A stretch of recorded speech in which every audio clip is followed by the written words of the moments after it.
Bienvenidos a Cine Secuencias, una coproducción de Canal 14, Canal 22 y el Instituto Mexicano de Cinematografía.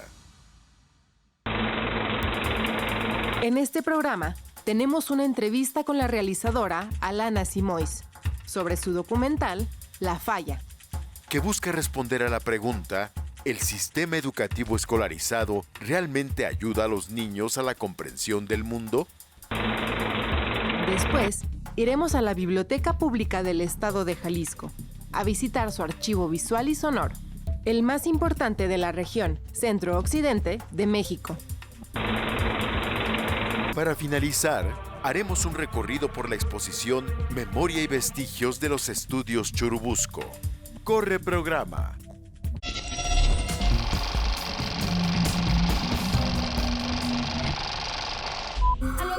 A los lados, al punto de reunión. Salgan. La Falla es un documental sobre un grupo de segundo de primaria. Son 24 niños a los que les avisan que su maestra con la que se iniciaron, o sea, su maestra de primero de primaria, quien les enseñó a leer y a escribir en pospandemia, es transferida a otra escuela, ¿no? Entonces es el detonante de la historia. Y les queda un mes con la maestra Celeste. Entonces, claro, es como una gran despedida en la que eso los mueve mucho emocionalmente y deciden hacerle una videocarta. El 23 se va la maestra de aquí. 23 días para estar juntos. Sobre todo esta historia de la despedida es como un pretexto para estar con ellos en un momento emocionalmente fuerte.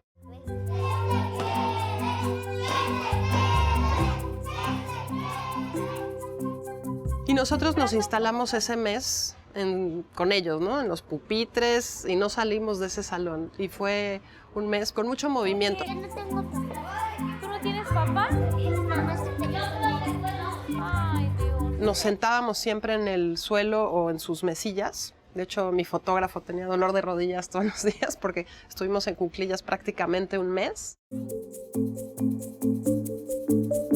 Lo primero que hicimos en nuestra pre fue establecer una relación muy íntima de confianza con la institución, es decir, con las autoridades de la escuela. Por supuesto que yo ya conocía a la maestra y eso hizo con que los niños también me reconocieran como amiga. Y luego el trabajo con las mamás. Nosotros hicimos muchas juntas con las mamás platicándoles un poco lo que queríamos, ¿no? Porque por supuesto que además es muy delicado filmar menores de edad. Y más en una escuela, ¿no?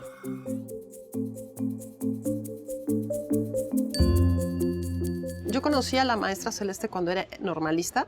Me interesaba mucho la vocación, digamos, de la enseñanza en la primaria. Cuando conocí a la maestra, se dio la pandemia, se interrumpió un poco nuestra interacción. Y después de la pandemia me dijo, me acaban de dar un grupo de niños, vente. Entonces fui un poco a explorar, ¿no? A mí me parece que yo di con una maestra particularmente luminosa, con una vocación, te digo, desde que era normalista, una normalista además de pura cepa, ¿no? Que creía en el normalismo como aquel proyecto de nación. Y para mí ha sido como muy, muy hermoso verla crecer. La conocí cuando tenía unos 16 años, verla ahora de veintitantos impartiendo clases, con esta vocación tan profunda, Cuando los escuché leer la primera vez, uy, no, fue una satisfacción tan grande y me sentí por primera vez maestra con ustedes. Y por supuesto que los niños siguen siendo, ¿no? el lugar de esa luminosidad, el lugar de pensar opciones, ¿no? De tener oportunidades de cambio.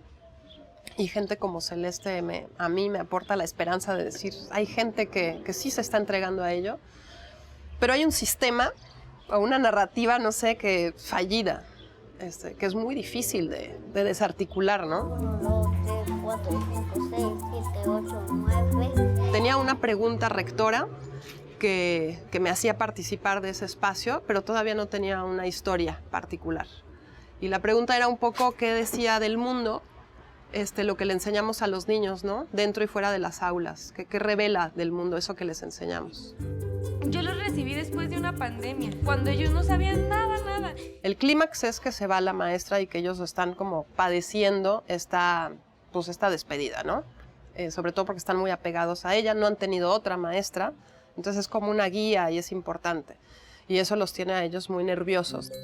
23 días nada más. Pero eso es muy poco. Pero en realidad lo que empezamos a ver es una serie de relaciones entre ellos y de relaciones como de los temas que traen, que nos empieza a revelar mucho del contexto exterior, ¿no? Que en México pues es bastante delicado. Jalisco pues es un estado con mucha violencia y pues finalmente todo el país, ¿no?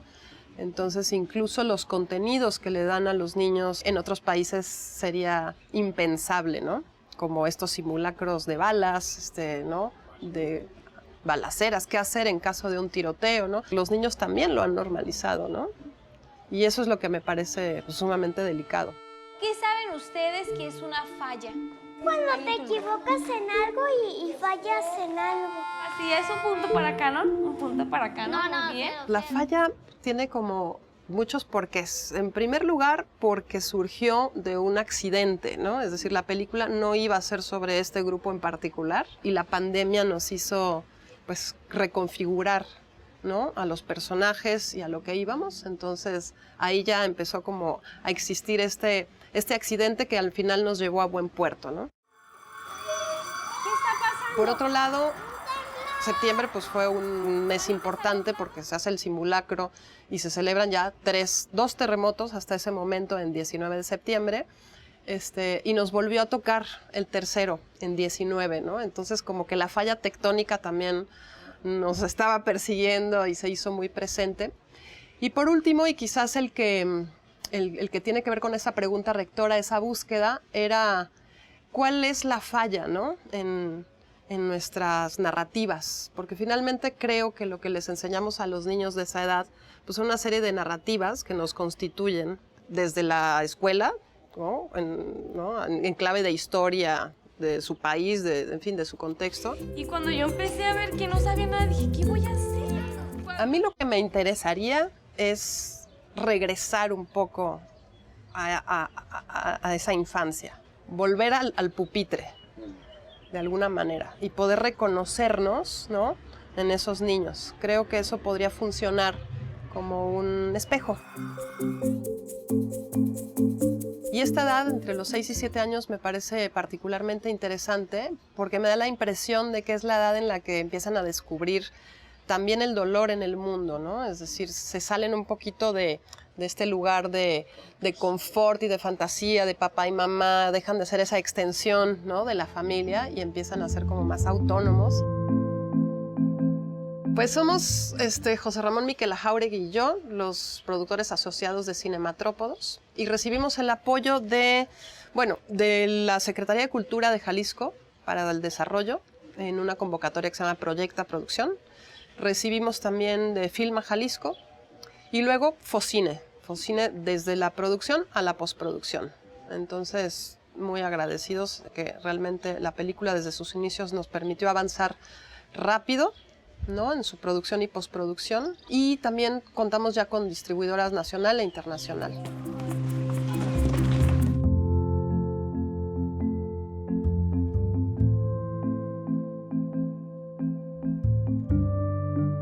Lo terminamos hace poquito, ¿no? Acabamos de cerrar, digamos, con las distribuidoras y entonces estamos realmente ya esperando el estreno que todavía no tenemos confirmado, que pronto lo anunciaremos, pero ya solamente estamos esperando el estreno. ¿Qué saben ustedes que es una falla? Cuando te equivocas en algo y fallas en algo. Así es, un punto para... Al regresar, los llevaremos a conocer el archivo visual y sonoro de la Biblioteca Pública del Estado de Jalisco.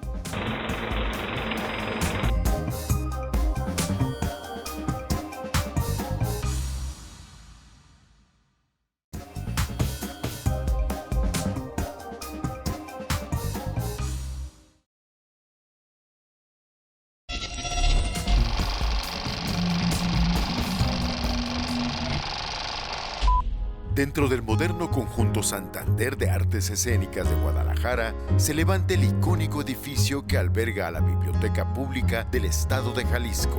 donde se encuentra el archivo visual y sonoro más importante de la región centro-occidente de México. Ahí se resguardan y restauran enormes colecciones de cintas, cassettes, fotos, carteles, rollos de pianola y de películas, que conforman parte del repositorio de la memoria audiovisual de esa región. Mi nombre es Rafael Villegas, soy coordinador del Archivo Visual y Sonoro de la Biblioteca Pública del Estado de Jalisco. Este archivo es, digamos, el repositorio más importante que tenemos acá en Jalisco y en la región centro-occidente, de material relacionado con cine, fotografía, audio. Básicamente aquí reunimos todo ese tipo de material. Estamos organizados en varios fondos, pero digamos que el fondo importante es el principal, el que dio origen a todo esto, es el fondo de Emilio García Riera, que a su vez es el fondo que heredamos del proyecto del CIEC, el Centro de Investigación y Enseñanza Cinematográfica, un proyecto que fundó Emilio García Riera acá en la Universidad de Guadalajara.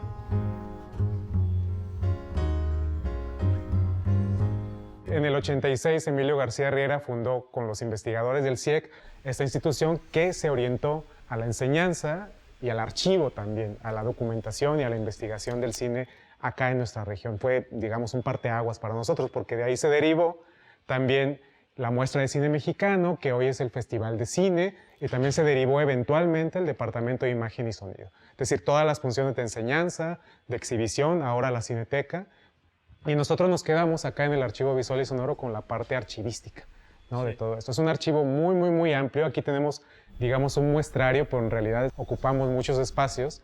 En este muestrario lo que podemos ver es justamente algunas fotografías, por ejemplo, aquí cartel, guiones originales, por ejemplo, este del Ataúd del Vampiro de Fernando Méndez, algo de García Márquez, Tiempo de Morir. Tenemos también carteles, como los que pueden haber acá arriba. Tenemos algo de equipo, porque obviamente también el trabajo de archivo audiovisual requiere siempre la conservación de los equipos para reproducir todo esto.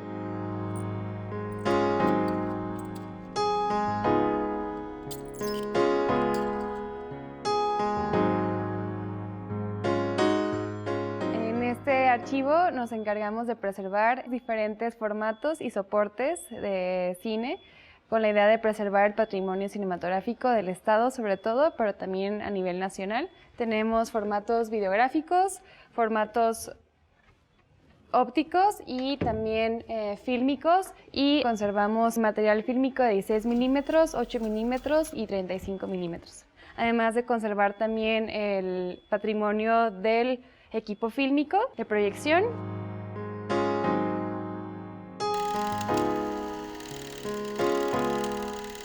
Estamos tratando aquí con un trabajo muy, muy amplio de materiales muy, muy diversos, que en su totalidad son como 160,000 unidades. Digo cómo porque en realidad el conteo se va haciendo conforme se hace inventario y todo eso, ¿no? Entonces nosotros tenemos esa tarea que realizar. Somos el repositorio de la memoria fílmica, fotográfica y sonora de Jalisco y de nuestra región, ¿no?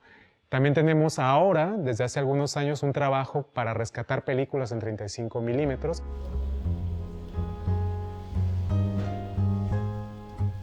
Acá conservamos a ciertas condiciones de temperatura y humedad relativa el Fondo Películas Nacionales, que es un fondo que proviene de la distribuidora con este nombre que operó en el país durante la segunda mitad del siglo XX, y que hicimos un trabajo de rescate, diagnóstico, limpieza. Estos son rollos en 35 milímetros. Cada columna es una película de una duración aproximada de 1 hora y media, 2 horas. Tenemos títulos representativos como Río Escondido, La Fórmula Secreta, desde 1939 hasta la década de los 90.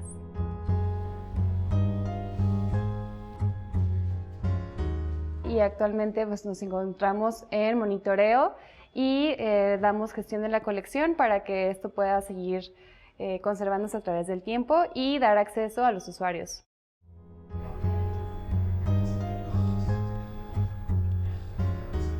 Esta es la parte de fonoteca. El Archivo Visual y Sonoro no solo nos dedicamos a la parte del cine, a la parte de la fotografía, es decir, la imagen, sino también el sonido. Para nosotros es muy importante. También tenemos varios fondos sonoros especializados, pero el principal es el fondo de Radio Universidad de Guadalajara. Son alrededor de 35,000 unidades documentales. Es un archivo muy amplio entre discos de diferentes formatos, cassettes.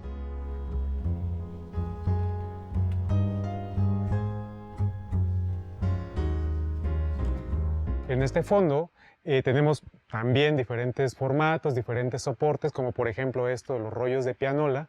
Estos rollos en particular fueron producidos en 1905, 1906 y funcionan con este sistema de puntos y líneas, ¿no?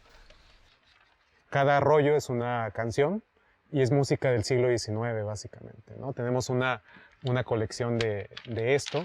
También tenemos otros formatos como el carrete abierto que tenemos de este lado.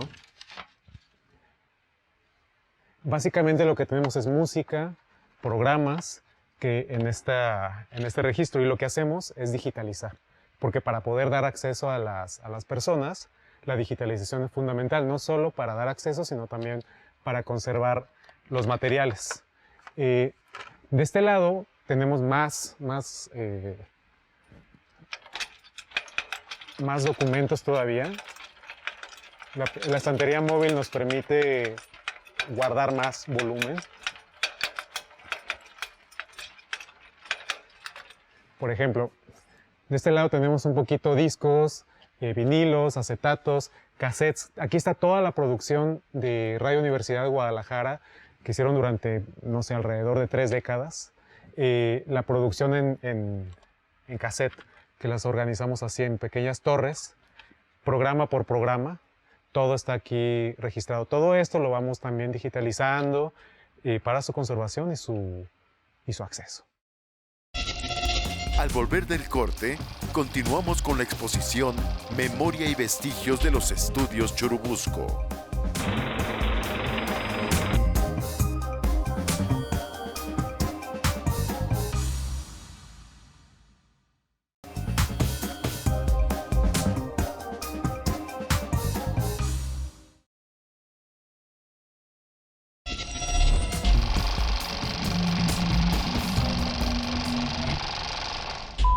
Dentro del complejo que abarcan los estudios Churubusco, se encuentra el edificio del Instituto Mexicano de Cinematografía. En su vestíbulo principal se ha montado la exposición Memoria y Vestigios de los Estudios Churubusco, integrada por fotos, lobby cards y carteles de algunas de las películas que ahí se han filmado. El proyecto como tal se llama Memoria Audiovisual y Cinematográfica de los Estudios Churubusco. Lo que pretende este proyecto es eso, es recolectar estos materiales para la preservación, conservación, catalogación y después consulta. Entonces, esta exposición es resultado de ese proyecto y por eso la exposición se llama Vestigios y Memoria de los Estudios Churubusco, porque ya es un proyecto fijo, es un proyecto que tiene un área asignada en la cual tenemos los materiales. Llegando aquí, empecé a pensar en la primera vez que vine a los estudios Churubusco, que sería por ahí de finales de los años 80, y era un chavo de la prepa que pretendía estudiar cine o algo por el estilo, pero me dejaron pasar. En ese momento, la verdad es que la visita a estos estudios fue definitiva, sin duda, para pensar que quería pertenecer a un lugar como esto. Y a lo largo de los años volví muchas veces y he seguido viniendo a los estudios por razones muy distintas, a filmar, tuve una oficina aquí en algún momento, el IMCINE está aquí ahora, entonces digamos hay como muchos pretextos para regresar. Y uno de esos pretextos también se acompañó con otra de mis vocaciones, tal vez más importante para mí que la de dedicarme al cine, que es el coleccionismo, y probablemente por eso a mi querido Esteban se le ocurrió llamarme por aquí el día de hoy. No pertenezco a una institución, ¿no? Tengo una colección privada de fotografías, de lobby cards, de carteles, de cualquier tipo de material publicitario que tiene que ver con el cine. Y entonces cuando supe de este proyecto, que conozco ya desde el año pasado, me emocionó muchísimo pensar que un lugar tan entrañable y tan emblemático para el cine mexicano como son los estudios Churubusco, un lugar que responde desde su gestación a un momento muy brillante de la cinematografía, como es aquella de mediados de los años 40, que conocemos bien o mal como la época de oro del cine mexicano. Así que sin duda hay que felicitar enormemente que un lugar tan importante, el único gran estudio de cine que queda en este país como es Estudios Churubusco en este momento, recupere su memoria y recupere no solo la memoria de las películas que se hicieron en este estudio, sino la memoria en general de un cine mexicano que siempre nos seguirá diciendo cosas, que siempre seguirá comunicándose con nosotros.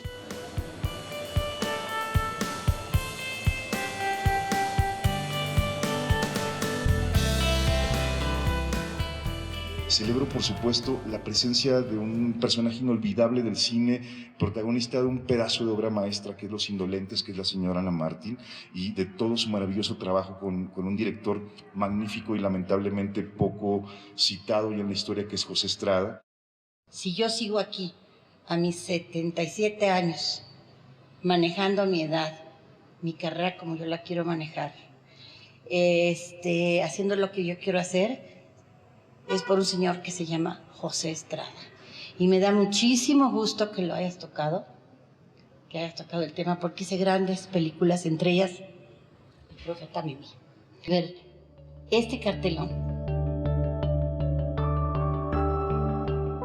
Pues en mi vida significa mucho porque trabajé con el hombre más importante de mi vida, que fue José Estrada. Él fue el que me hizo actriz y él me cambió la vida. Y fue con El Profeta Mimi.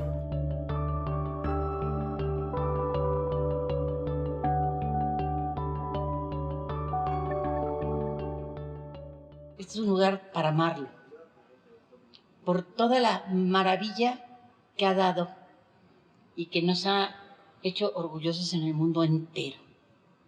No solo en Latinoamérica, no, señores, en el mundo entero. Y los felicito, porque están en un monumento nacional que se llama Estudios Churubusco. Gracias. Yo tuve la fortuna de conocer los estudios en 1987, cuando tenía 84, cuando tenía yo apenas 7 años. Mi abuelo había trabajado en los estudios como parte de los técnicos del staff del cine en la época de oro del cine mexicano. No lo conocí, lamentablemente, pero mi padre quedó huérfano a los 15 años. Mi abuela lo envió justamente con sus compañeros a los estudios Churubusco a conseguir trabajo. Él llegó aquí y dedicó toda su vida completa al cine. Entonces yo desde muy pequeño pues conocí los estudios Churubusco, visité y he visitado continuamente los estudios Churubusco, le tengo un gran cariño, un gran aprecio. Somos mi vida entera ha corrido aquí. He conocido muchos técnicos, actores, actrices, directores.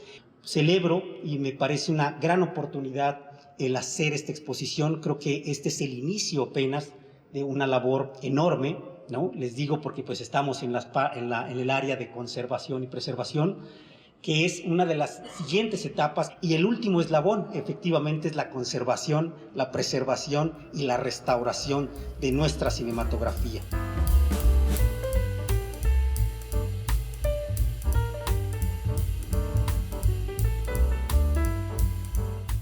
Pues platicando con Erwin y con Claudia, justo ellos tenían este interés por retomar, como más que la palabra archivo histórico, querían retomar justo la palabra y el concepto de la memoria, ¿no? Hablarnos del recuerdo, de la memoria colectiva. Entonces, creo que la memoria de los estudios Churubusco es extensa, es innumerable la cantidad de historias que tenemos aquí, y que estas personas que han pasado por estas producciones a lo largo de más de 70 años se ven materializadas en estos, pues justo, perdón la redundancia, en estos materiales que tenemos aquí, que son stills, que son pósters de grande, mediano y pequeño formato, y que a través de estos materiales estamos haciendo un repaso de la historia del cine mexicano. Estamos hablando de los años 50 a los 90, 40 años de un repaso de la historia del cine mexicano en los estudios Churubusco, pero de un repaso también de estos recuerdos personales, de gente que de alguna manera u otra trabajó en esas producciones, que ha trabajado aquí y que lo vemos a través de los materiales que muy generosamente nos han donado. Es un proyecto que tiene un área asignada en la cual tenemos los materiales, en la cual estos materiales ya están catalogados, tienen un proceso. Obviamente cuando los recibimos en un estado en el cual las personas han hecho su labor particular de tenerlos en su casa, en su oficina, en donde lo tengan.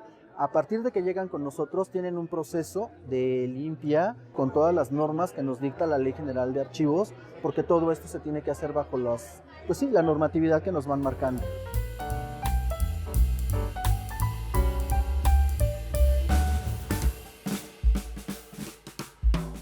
Y algo que me gustaría compartir también con la gente es que aquí en los Estudios Churubusco damos recorridos para que conozcan las instalaciones, y afortunadamente esta exposición también puede ser conocida en estos recorridos. Ustedes nos pueden buscar a través de las redes sociales, ahí también vienen teléfonos, en la página de los estudios, agendan una cita, ya sea con un grupo de estudiantes, un grupo de turistas, quien sea, todos son bienvenidos y se les da el recorrido. Entonces esta parte me gustaría que se conociera para que la gente venga y conozca pues lo que es la meca del cine mexicano. Es una pequeña muestra apenas. Yo creo que habría que abrir la invitación a todos aquellos coleccionistas, a los técnicos de nuestro cine nacional, a todos los creadores, para que se acerquen y efectivamente nos compartan su conocimiento, sus materiales, y que vayamos construyendo y reconstruyendo la historia de estos grandes estudios.